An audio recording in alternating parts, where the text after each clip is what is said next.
In high definition, this is News Channel 5, where the news comes first. A lot of people are shocked, I think. And by day, he's a local scientist making his mark, but you won't believe what this guy does on his off time. Those stories and more when News Channel 5 at 10 continues.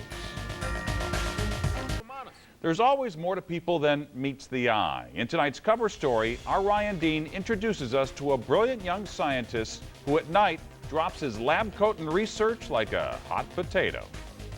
Carl DeSelm spends countless hours inside a cluttered lab.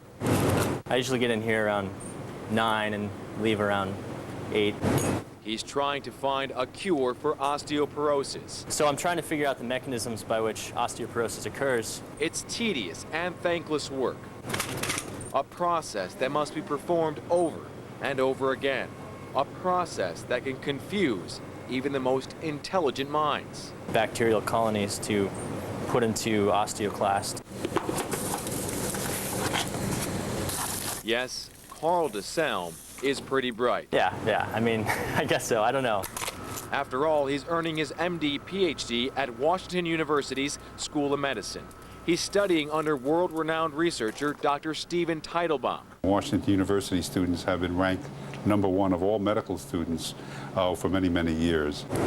So, when DeSelm tells people what he's studying, people have a hard time believing. A lot of people are shocked, I think. Maybe it's because you most likely wouldn't pick him out of a lineup when trying to identify the scientist eager to win a Nobel Prize. Or maybe because he does this. In the lab, he's known as a gifted young scientist. But at Bar Louie, he's King Tot. I've always loved food, and I like to push the limits.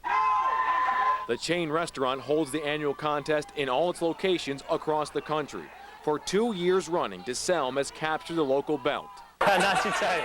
In 2008, he knocked off thousands of brutes with big appetites to become Bar Louie's national champion. It makes me laugh every time I think about it, but it makes me happy that I can be competing on a national level in really anything. This food warrior doesn't just wolf down tater tots. Is it really that hot in here? We met up with him and a friend as they took down a 28-inch, 12-pound pizza.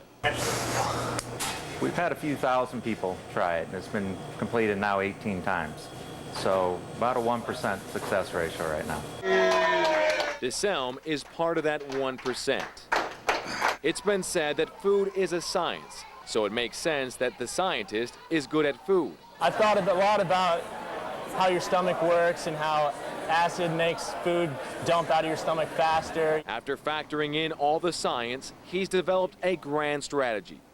Just dump water on it. Well, it works. His accomplishments away from the lab have earned him respect from the science world.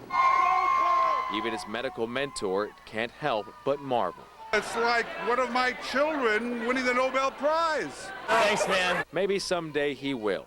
Not for tater tots, but for an actual cure for the disease he spends countless hours researching. Changing the way we think about medicine or biology is the ultimate goal. DeSelm says he's interested in doing more eating competitions. He's eyeing a sushi contest this summer. For taking down that 28-inch pizza, he was awarded a $500 check, which he and his eating partner donated to a charity that provides medical care in Africa. For News Channel 5 cover story, I'm Ryan Dean. I guess the big question is, how does he stay so skinny? Yeah. He's very thin. He's in great Wait shape. till his metabolism changes a little bit. Maybe Wait till he won't turns 40. Yeah, exactly. Yeah.